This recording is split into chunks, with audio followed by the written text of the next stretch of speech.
నేను అన్నట్లుగా చెప్పడానికి అది దేవుడి కృప, దేవుడిచ్చిన తలంతు బాగుంటుంది. వినటానికి చక్కగా కుర్చీలు వేసి ఫ్యాన్లు వేసి చక్కగా తెలుసుంటుందా అలాగే ఉంటుంది.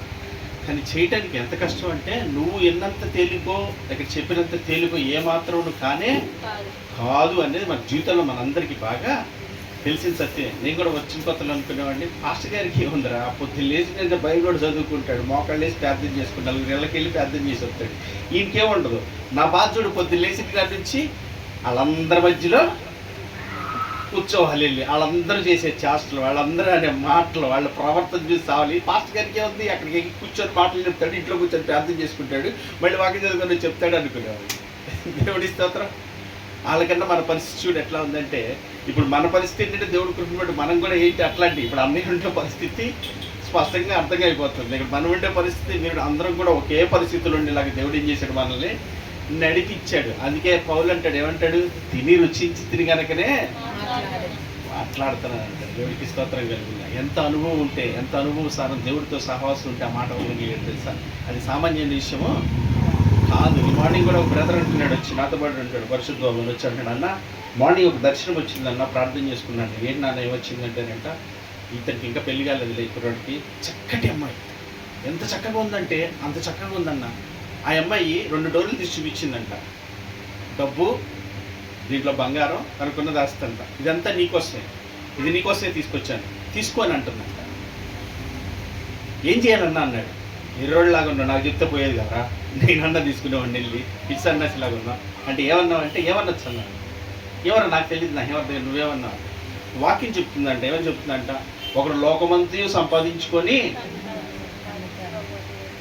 తను సంపాదించుకోకపోతే ఏమి, ఎన్ని సంపాదించుకున్న ఆ రాత్రి ఓ వెర్రివాడా నీ ప్రాణం అడుగుతున్నానంటే నా పరిస్థితి ఏంటన్నా అన్నాడు. పోన్లేరా నీకు అవివేపు ఇచ్చాడు, నాకు అది లేదు, ఏం చేస్తాం మరి దేవుడి స్తోత్రం.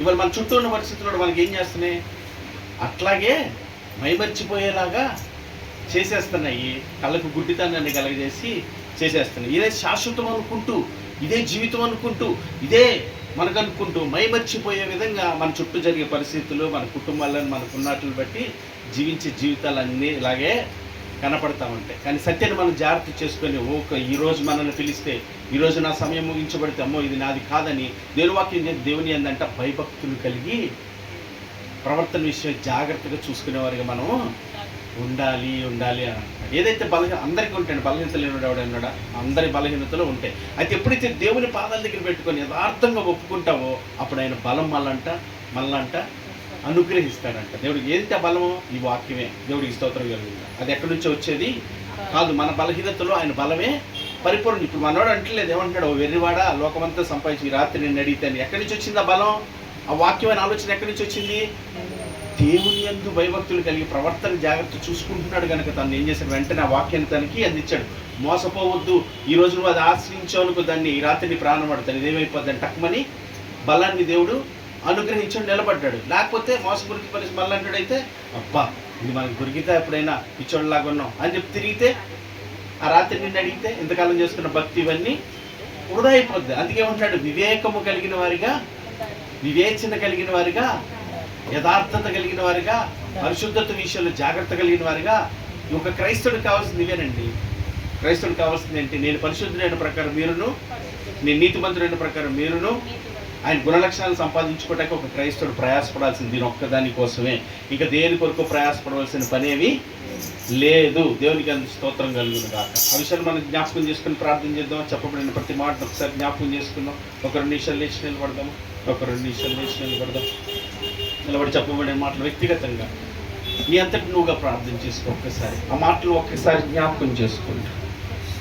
ఆయన ఏం చెప్తున్నాడో ఒక్కసారి దాని మీద మనసు పెట్టి, ఈరోజు ఏ రీతిగా ఉన్నావు, ఏ స్థితిలో ఉన్నావు, నీ బలహీనతలు ఎన్నున్నాయో, నీలో నాలో ఉన్న అవిధేయతల బలహీనతలు కప్పిపుచ్చుకుంటున్నావా, దాచిపెట్టుకుంటున్నావా, దాన్ని ఒప్పుకొని విడిచిపెట్టడానికి ఇష్టపడతలేదా, కేవలం ఒప్పుకుంటూ, కేవలం నటిస్తూ, కేవలం నిన్ను నువ్వు సంతృప్తిపరుచుకుంటూ ఈ పూటకి ఇది చాలే, ఈ పూటకి భక్తి సరిపోతుంది అనుకునేదాన్ని మోసపోవద్దు. దైవజన్మ యథార్థుడే హృదయుడే దేవుడి సన్నిధిలో ఒప్పుకునే ప్రయత్నం చేద్దాం. ఈరోజు మాటల్లో తప్పిపోతున్నావా, చూపుల్లోనా, ప్రవర్తనలోనా, సత్యవాక్యమును వింటూ కూడా దాన్ని గైకొనలేని పరిస్థితుల్లో నీవు ఉన్నావా? జాగ్రత్తగా తెలుసుకొని గ్రహించి దాన్ని నాయన, అవునా తండ్రి నాయన, నీ వాక్యం చేత నాకు ఉదక స్నానం జరిగిస్తూ ఉండగా, నీ వాక్యమైన అర్థంలో నన్ను చూపిస్తూ ఉండగా, ఇదిగో నాలో ఉన్న మత్సలు, నాలో ఉన్న లోపాలు, నాలో ఉన్న బలహీనతలు బయలుపరచబడుతూ ఉండగా తండ్రి నన్ను క్షమించు. ఈరోజు ఇక్కడ విడిచిపెట్టడానికి నా తండ్రి నాయన నువ్వు ఇష్టపూర్వకంగా తగిన ఆయన కనికరమును చూపుతున్నాను. ఆయన మాట సత్యం అండి, ఆయన మాట సత్యము. ఆయన మాట ఇచ్చి తప్పేవాడు కదా, ఆయన నరుడు కాదు, సర్వశక్తి కలిగిన దేవుడు, ఆయన కార్యం చేయడం శక్తి కలిగిన వాడు, ఆయనే సమస్తమై ఉన్నాడని ఎరిగి ఆయన తట్టు తిరిగి ప్రార్థన చేద్దాము. పరిశుద్ధుడ, ప్రేమ కలిగిన మా తండ్రి, నీకే వందనాలు, స్తుతులు, స్తోత్రాలు చెల్లిస్తున్నాను. ఆయన మమ్మల్ని ప్రేమించిన మీ ప్రేమ మీ మాట ద్వారా మాకు ఎంతో స్పష్టంగా వినబడినట్లుగా, గ్రహించినట్లుగా తెలుసుకోవటానికి సహాయం చేయండి. ఈ లోకం శాశ్వతం కాదు నా తండ్రి నాయన, అశాశ్వతమైనది, కొంతకాలమే నా తండ్రి. ఈ జీవితాలు ఇంతలో కనబడి అంతలో మాయమైపోయేవారు. ఇంతవరకు ఉన్నాము అంటే ఇంతవరకు నీ కృపచేత కాపాడావు, కరుణించో, దయ చూపించో, నీ ప్రేమను బట్టి బ్రతికించావయ్యా. నీకే వందనాలు. వివేకం లేని వారిగా ఉన్నాము, అవునా తండ్రి, ఆలోచన లేని వారిగా, జ్ఞానం లేని వారిగా, మూర్ఖుల వలె, అజ్ఞానుల వలె, సత్యమని ఎరిగి దేవుడు ఉన్నామని తెలిసి కూడా నేను మహిమపరచలేని, నీ వాక్యాన్ని అనుసరించలేని అజ్ఞానం నుంచి తండ్రి నాకు విడుదల ప్రసాదించండి నాయన. వివేకము కలిగి ప్రవర్తించే జ్ఞానం దయచేయండి.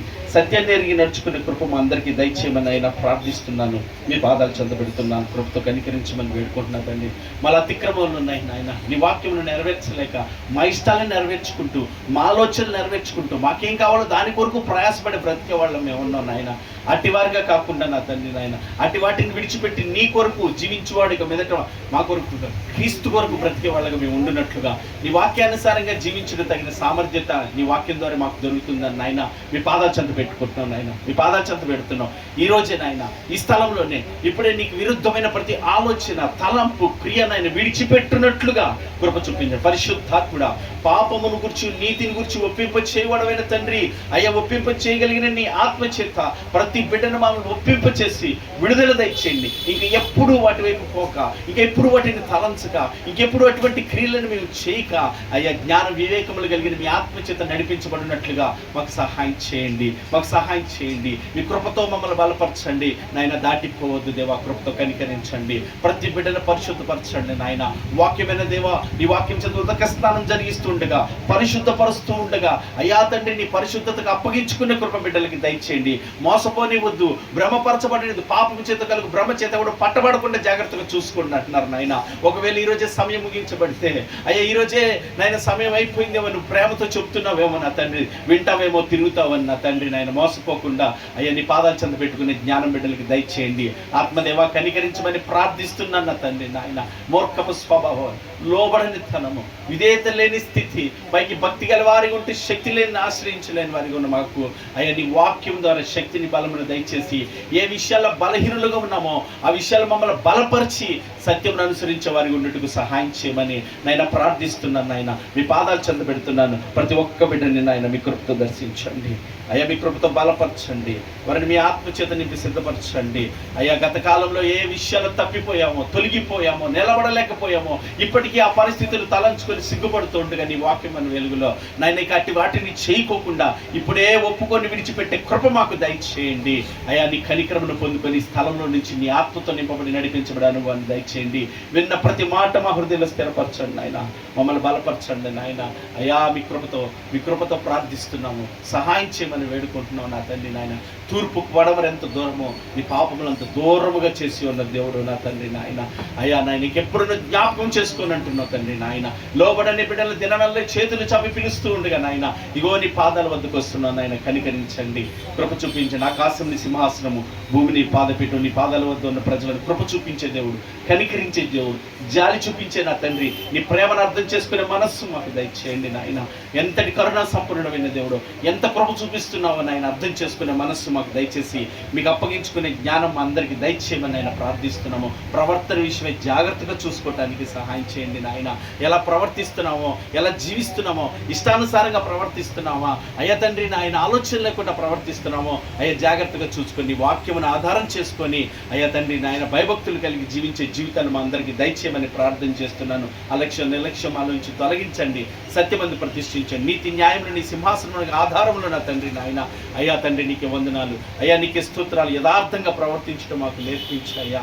అయ్యా యథార్థంగా ప్రవర్తించడం, యథార్థంగా మాట్లాడితే, యథార్థంగా జీవించే మాకు జీవితాలు మాకు దయచేయండి ప్రభా. మీకే వందనాలు, మీకే స్తోత్రాలు, మీకే స్తుతులు చెల్లిస్తున్నాను. కనికరించి చూపు దేవా, బలపరచండి. ప్రతి ఒక్క బిడ్డని బలపరచండి, ప్రతి ఒక్క బిడ్డని బలపరచండి నాయనా. వృధాగా తిరిగిపోనివద్దు, ఈ సమయం వృధాగా పోనివద్దు నాయన. బిడ్డలకి దీవెనకరంగా మీ ఆత్మచేత నింపబడి సత్యమును అనుసరించడానికి ఒక తీర్మానం చేసుకుని స్థలంలో వెళ్ళటానికి మిమ్మల్ని ఆధారం చేసుకుంటున్నాం, మిమ్మల్ని ఆశ్రయంగా చేసుకుంటున్నాం. అయ్యా మీ కృపని ఆశ్రయిస్తున్నాం, సహాయం చేయండి. క్రీస్తునందు నాయన దయ చూపించమని మీ పాదాలు చెందబెడుతూ ప్రతి ఒక్క బిడ్డను బలపరిచి మీ ఆత్మచేత నింపి విన్న మాటలు హృదయంలో స్థిరపరిచి ఆయా స్థలాల సమయంలో ధ్యానం చేసుకోవటానికి, జ్ఞాపకం చేసుకునే వారికి మేమందరం ఉండేటకు సహాయం చేసి ఆయా యథార్థ హృదయాలు సత్యం అనుసరించినట్టు చూడండి సహాయం చేయండి. ఇది అధికారులు ఎటువంటి వారు తెలియచేస్తున్నారు నాయన. అధికారులు ఒక్కసారి జ్ఞాపకం చేసుకోండి. అధికారకాంక్ష చేత, ధనాపేక్ష చేత నా తండ్రి నాయన అయ్యా ప్రజలకు అందవలసినవి, ప్రజలకు చేయవలసినవి చేయకుండా నా తండ్రి నాయన వారి ఇష్టానుసారంగా నా తండ్రి ప్రవర్తిస్తున్న తండ్రి చేస్తున్నటువంటి ఆ యోచన ఆలోచన నుంచి వారిని విడుదల ప్రసాదించండి నాయన. ప్రజలకు చేయవలసిన పనులు నాయన చక్కగా చేయటకు తగిన జ్ఞానమును, వివేకమును వారికి దయచేయమని ప్రార్థన చేస్తున్నా. మాకు ఇచ్చిన కుటుంబాలు, మాకు ఇచ్చినటువంటి పని, మాకు ఇచ్చిన పరిచయం, మాకు ఇచ్చిన అధికారాన్ని సక్రమంగా వినియోగించుకొని మూర్ఖుల వల్ల ప్రవర్తించుకున్న తండ్రి, జ్ఞానం కలిగిన వారిగా, భయభక్తులు కలిగిన వారిగా తగ్గించుకొని నా మహిమార్థం జీవించే కృప మా అందరికీ దయచేయమని ప్రార్థిస్తూ నీ పాదాలు చెందబెడుతున్నాను, నీ కృపని ఆశ్రయిస్తున్నాను. వాక్యమితని దాసుని కుటుంబాన్ని బలపరచండి. అన్ని విషయాల్లో నీ చిత్తానుసారంగా నీ ఆత్మచేత నడిపించబట్టు కృప చూపించండి. నీ పని పరిచయం నమ్మకంగా జరిగించి అయ్యా నీ సన్నిధిలో నిందరహితులుగా ఉండే కృప బిడ్డలకి దయచేయండి. ఇరువురు కుటుంబాల రక్షణను, సమాధానము మీ సన్నిధి బిడ్డలకు తోడుగా ఉంచండి. అయ్యా కూడి చేరి వచ్చిన కుటుంబాల్లో నా తండ్రి వారికి ఉన్న బలహీనతలు, వారికి ఉన్న బంధకాలు, వారికి ఉన్న సమస్యలు అన్నిటిలో నీ వాక్యమనే ఆధారం చేసుకున్నట్టుకు సహాయం చేయండి. ప్రతిదినం వాక్యం చదివే విషయంలో, ప్రార్థించే విషయంలో ఆసక్తిని మా అందరికీ దయచేయమని ప్రవర్తించే విషయంలో జాగ్రత్తగా చూసుకునే కృప మాకు దయచేయండి. మా చుట్టూ ఉన్న వారికి సహాయపడేవారిగా, మా చుట్టూ ఉన్న వారికి ఒక మాదిరిని కనపరిచేవారిగా, మా చుట్టూ ఉన్న వారికి వెలుగుగా ఉండునట్లుగా సహాయం చేయమని ప్రార్థన చేస్తున్నా. మా చుట్టూ ఉన్న ప్రజలను నీ ప్రేమను ఆశిస్తున్నారని గ్రహించే జ్ఞానం మాకు దయచేయండి నా తండ్రి. నీ ప్రేమను కానీ మమ్మల్ని మీరు కనపరుచుకునేవారిగా కాక, మా గొప్పలను కనపరుచుకునేవారి కాక అయ్యా మమ్మల్ని మీరు తగ్గించుకొని నిన్ను కనపరిచే కృప మాకు దయచేయండి. అది మాకు దీవెన, అది మాకు మేలు, అది మాకు ఆనందము, సంతోషం అని తెలుసుకునే జ్ఞానం అందరికీ దయచేయమని ప్రార్థిస్తున్నాను. ఎవరు బలహీన వారు బలపరచండి, ఎవరు కృంగిపోతున్నారు వారికి ధైర్యం దయచేయండి. ఎవరు ఒంటరి స్థితిలో ఉన్నారు, ఇక నా జీవితం ఇంతే, ఇక నేను ముగిస్తే బాగుండన్న తండ్రి, ఎవరైతే ఆ మరణంతో పీడించబడుతున్నారో మరణదూతను యేసు నామములో పారదోలండి. సత్యాన్ని వారు తెలుసుకొని మీ తట్టు తిరుగుతూ కృప చూపించి సహాయం చేయమని, ఈ ప్రాంత ప్రజలను కనికరించమని, ఈ పరిచర్య మీది నాయన మీరు ఆరంభించారు. మీ చిత్తానుసారంగా మీ నామానికి మహిమకరంగా మీ ఆలోచన చొప్పున జరిగించమని మీ పాదాలు చెంత పెడుతూ మీ కృపని ఆశ్రయిస్తూ సమస్త విషయములందరినీ మీ చిత్తమే జరిగించమని, బలహీనలు మా వల్ల ఏమీ కాదు, సమస్తమును చేయడానికి శక్తి కలిగిన దేవుడు నీవేనని మీ పాదాలు చెంత పెడుతూ నీ కృపని ఆశ్రయిస్తూ యేసుక్రీస్తు శ్రేష్టమైన నామమున ప్రార్థించి వేడుకొనుచున్నాము పరమ తండ్రి.